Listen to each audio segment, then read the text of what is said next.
Hola a todos, bienvenidos al primer capítulo de Historia con Fuentes, versión cápsulas.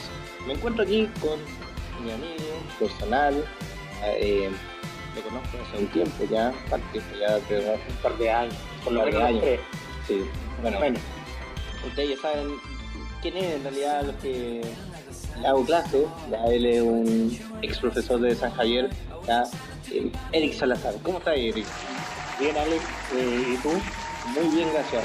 Oye, bueno, no puedo partir sin antes agradecer la invitación a hablar en tu canal Historia con Fuentes, un proyecto educativo, pedagógico que me parece interesante, así que desde ya agradezco la invitación y Sí, espero que... imagínate, ya son 260 y tantos seguidores. Yo nunca Sí. pensé que iba a tener tanto en realidad. Sí, tomando en cuenta que es un canal que lleva poco tiempo, pero la idea es esa, seguir fortaleciendo y seguir aportando en los jóvenes que escuchan esto o que visitan tu página. Sí, sí. Bueno, no solamente a mis estudiantes, sino que también tengo ex estudiantes, usuarios, hermanos míos de otras partes, así que... Más interesante todavía, No, para entonces todos. un saludo para todos ellos, para todos los que van a escuchar esta pequeña cápsula en la que vamos a hablar de historia de Chile, ¿cierto? Sí, sí, me interesa saber, o sea, en realidad, que los demás conozcan lo que estás haciendo tú, pues, Eric. Lo que estás haciendo en este momento, para que le cuentes también a los usuarios lo interesante que ha sido la investigación que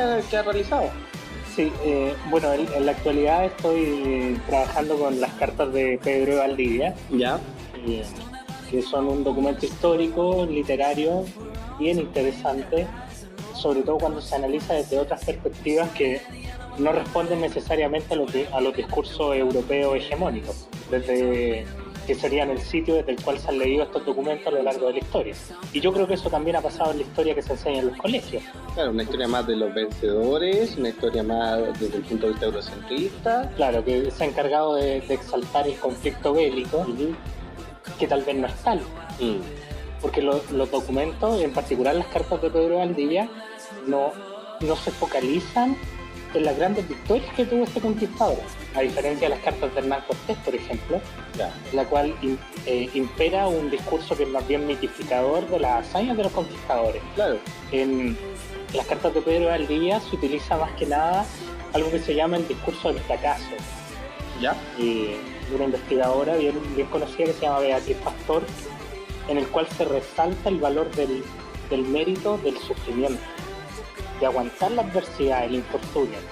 Tú sabes, bueno, tú eres profe de historia, sabes que el asentamiento de los españoles en la tierra de Chile, en la mal infamada, en realidad nunca fue fácil. Fue complejo. Los primeros 5 años son letales.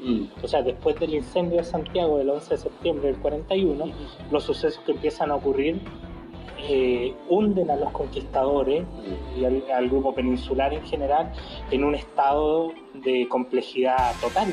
O sea, no tienen comida, pasan frío, pasan los trabajos de la guerra y los trabajos del hambre. Esas son las categorías que usa Pedro Valdivia en sus cartas. Oye, en ese incendio, recordemos al público que Pedro Valdivia no estaba en Ni siquiera estaba, Santiago. ni siquiera estaba. Ahí toma un rol protagónico, según la literatura, de Inés de Suárez.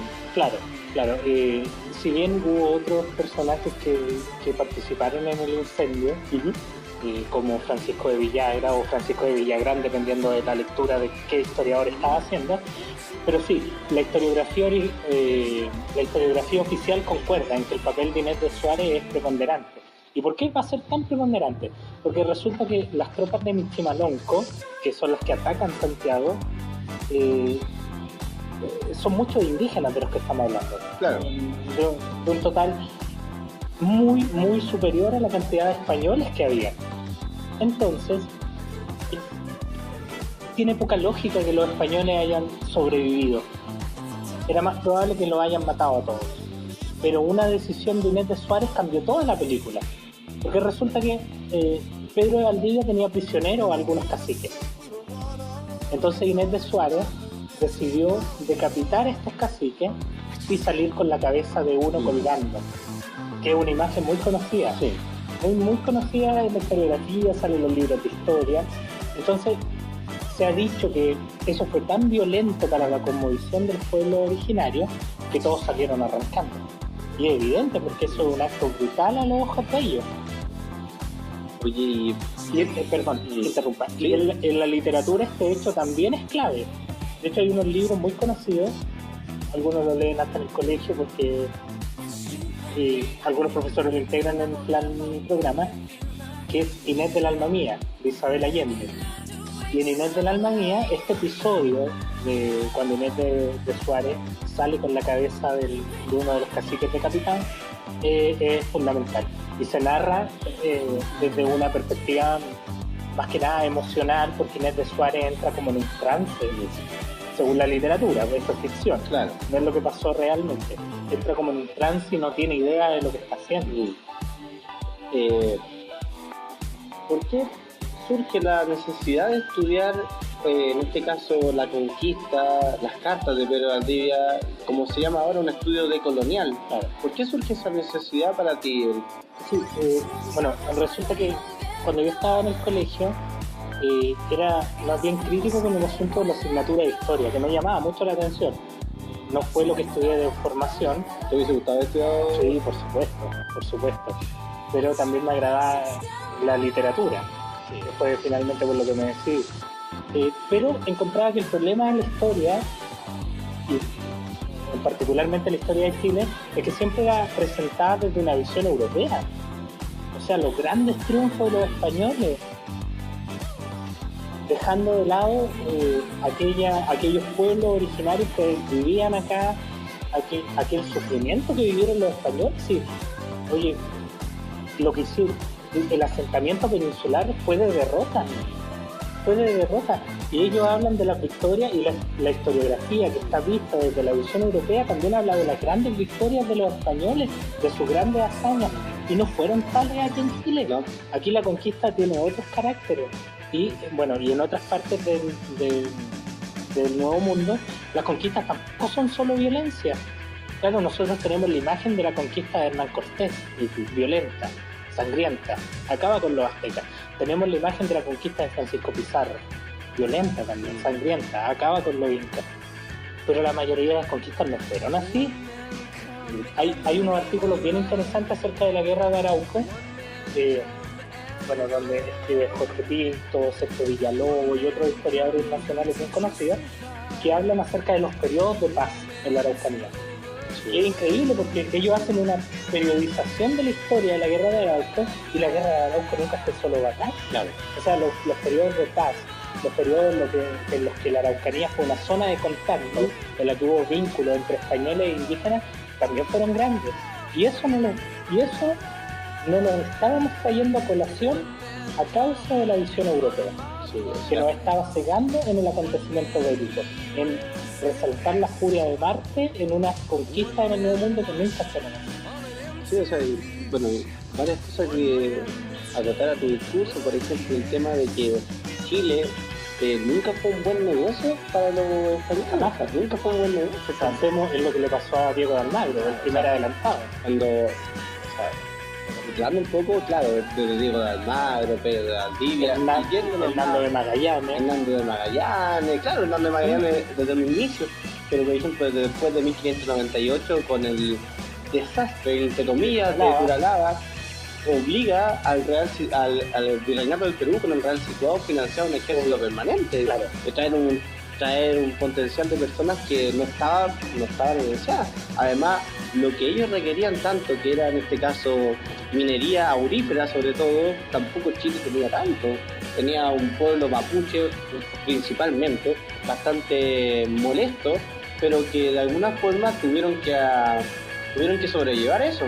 Y yo creo que ahí vienen esas relaciones de paz que tú hablas, pues, o sea, los parlamentos, yo creo que fue en respuesta a que ya no se podía la lucha todo el rato, siempre. Claro.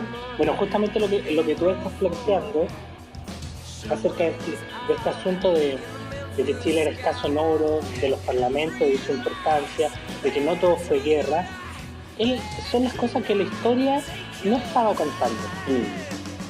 Y esa es una lucha que se debe hacer dentro del aula de clase, porque estamos hablando de transmutar un discurso, claro, que los alumnos ya tienen naturalizado. Oye, Eri, frente a esa misma lógica, ¿tú crees que hubo mucha fortuna por parte del Imperio Español al momento de venir al Nuevo Mundo? porque, no sé, pues yo me pongo en el caso de los incas, la guerra civil que Sí, existía, claro. me pongo también los aztecas, ya la confusión con los dioses. Entonces, ¿tú crees que hubo una especie de fortuna? Porque también, como tú me cuentas, el suceso de Ignacio Suárez marca un antes y un después. Claro, mira, yo creo que sí, tú tienes toda la razón en lo que estás diciendo, en recordar ese punto. Sí, yo creo que a los españoles un poco la suerte les jugó a favor, porque cuando Francisco Pizarro entra a las provincias del Perú, la guerra civil recién se estaba finalizando a favor de Atahualpa. No es que se haya terminado hace tiempo y que Atahualpa tuviera todo más o menos controlado, no. Había muchos incas que eran partidarios de su hermano Huáscar. Y lo mismo con los aztecas, con su cosmovisión de pensar. Ahora bien, hay historiadores que no comparten esta idea, no la creen. Pero sí, esta idea de pensar que los españoles son sus dioses, particularmente Quetzalcóatl, regresando, también les jugó en contra. Ahora, esas para mí son las conquistas más fundamentales, porque después de esas conquistas es cuando España empieza a poner atención en el Nuevo Mundo. Antes de eso no le interesa lo que pase con estas colonias, pero esas conquistas son las que recuperan la economía del imperio. Entonces, recordemos que las arcas fiscales estaban caídas después de la expulsión de los últimos moros de Granada, y que los conquistadores empezaron a hacerse millonarios. Y eso fue mal visto por la aristocracia canónica de la península. Oye, Eri, bueno, ya estamos llegando al final de nuestra cápsula. Sí, Te agradecemos de verdad por contribuir a Historia con Fuentes, porque en realidad no solamente eres un invitado, sino que también yo agradezco que también aportes en la página, no solamente en mi página, también para decirle a todos los auditores que yo tengo muchos colaboradores y entre ellos mi amigo Eric. Así que muchas gracias, amigo, por estar en esta cápsula y mando un saludo, no sé, a todos los auditores y no sé, un mensaje en el Sí, bueno, como en esta página hay hartos estudiantes, decirles que en realidad el éxito en la vida deviene de la educación. Y la educación es un pilar que para la sociedad en la actualidad está dejando de lado. Hay gente a la que no le interesa que ustedes se eduquen. Hay gente a la que le interesa que ustedes sean mano de obra barata para que trabajen. Por eso es importante que estudien, que se preocupen, que sean críticos, analíticos con estas cosas y que le den una segunda lectura a todo hecho, en este caso en particular a los hechos históricos, que son contados de una forma, pero que a veces no responden necesariamente a la realidad de lo que pasó. Muchas gracias, Eric, que estés bien. Muchas gracias por la invitación, Alex. Y a todos sigan siguiendo Historia con Fuente y nos vemos en otra cápsula histórica con un nuevo invitado. Muchas gracias.